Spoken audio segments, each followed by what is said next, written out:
Okay, Assalamualaikum warahmatullahi wabarakatuh dan selamat sejahtera kepada anak-anak satu iltizam yang dikasihi. Terlebih dahulu cikgu ucapkan selamat kembali ke sekolah walaupun kita belum lagi belajar secara bersemuka.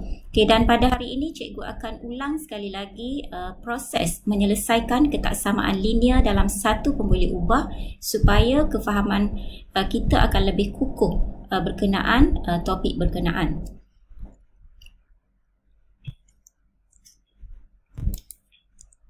Okey, cikgu akan bacakan beberapa statement penting berkenaan dengan penyelesaian persamaan linear. Yang pertama, apabila kita mendarab atau membahagi dengan nombor negatif, terbalikkan tanda ketaksamaan. Okey, cikgu ulang. Apabila kita mendarab atau membahagi dengan nombor negatif, terbalikkan tanda ketaksamaan. Tetapi, apabila kita menambah atau menolak dengan nombor negatif, kita tidak perlu terbalikkan tanda ketaksamaan. Okey, contoh yang pertama, kita ada X tambah 7 lebih besar atau sama dengan negatif 6. Jadi kita akan pindahkan positif 7 ini ke sebelah kanan.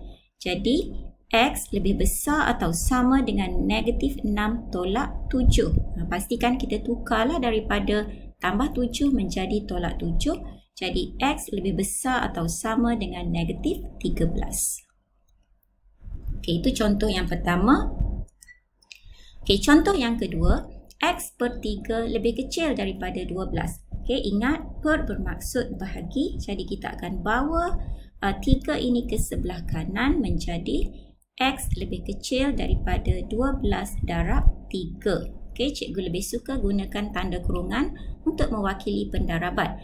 Okey, dan dekat sini juga kita tidak perlu terbalikkan tanda ketaksamaan kerana ia hanya melibatkan pendaraban dengan nombor positif. Jadi X lebih kecil daripada 36. Okay, soalan yang ketiga. Kita ada 5X tambah 12 lebih kecil atau sama dengan negatif 18. So dekat sini kita ada dua nombor yang perlu kita pindahkan, iaitu 5 dan 12. So kita kena ingat balik, dalam proses kita menyelesaikan persamaan linear, kita akan gerakkan nombor yang bebas daripada pemboleh ubah terlebih dahulu. Jadi kita akan pindahkan positif 12 ke kanan menjadi 5X lebih kecil atau sama dengan negatif 18 tolak 12.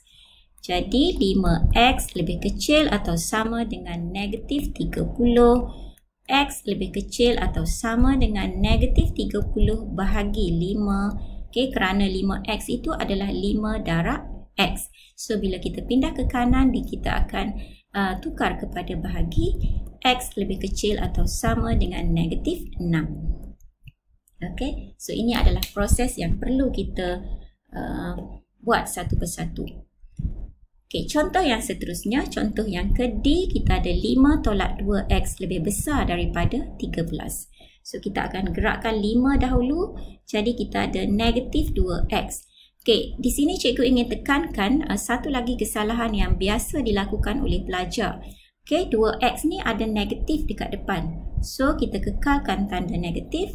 Okey, lebih besar daripada 13 tolak 5. Kenapa kita tolak 5? Sebab 5 ni sebenarnya adalah positif 5.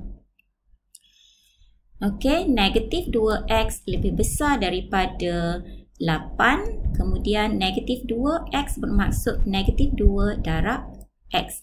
Kita akan bawa negatif 2 ini ke kanan menjadi bahagi X lebih kecil. Okay, pastikan kita terbalikkan tanda ketaksamaan kerana di sini melibatkan proses pembahagian dengan nombor negatif.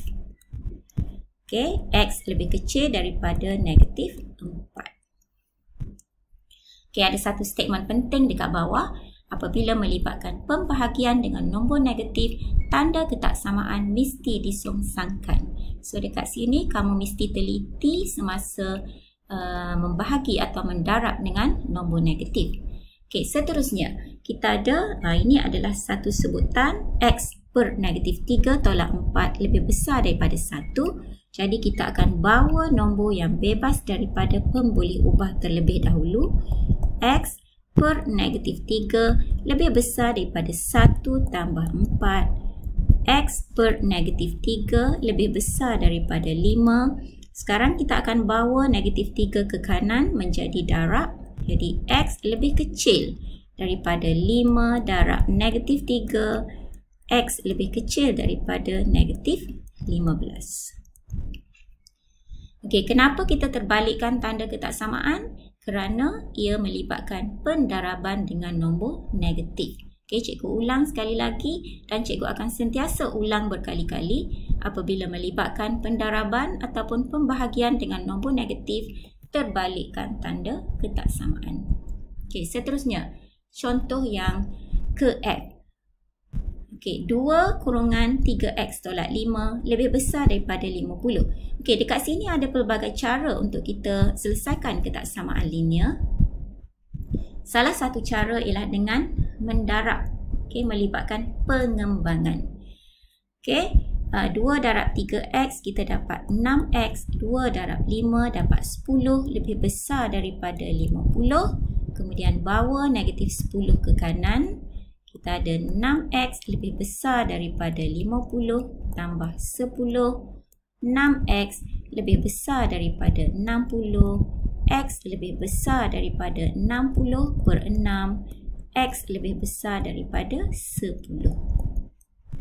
Okay, so proses ini kita perlu buat satu persatu sehinggalah kita dapat jawapan yang akhir.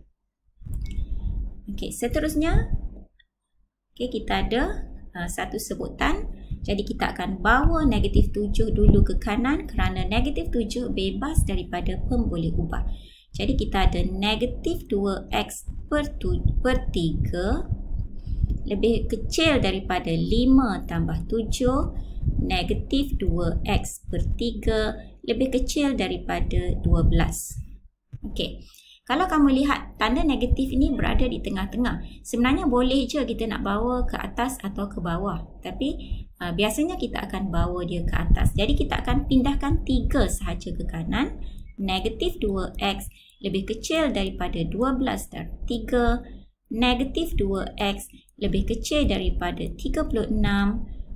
X lebih besar daripada 36 per negatif 2. Kenapa kita terbalikkan tanda ketaksamaan? Kerana melibatkan pembahagian dengan nombor negatif. Okey, maka X lebih besar daripada negatif 18. Okey, saya harap kamu jelas ya macam mana proses ini dilakukan. Okey, dan contoh yang terakhir, ini kita ada satu sebutan. Jadi kita bawa 4 dulu ke kanan kerana dia bebas daripada pemboleh ubah.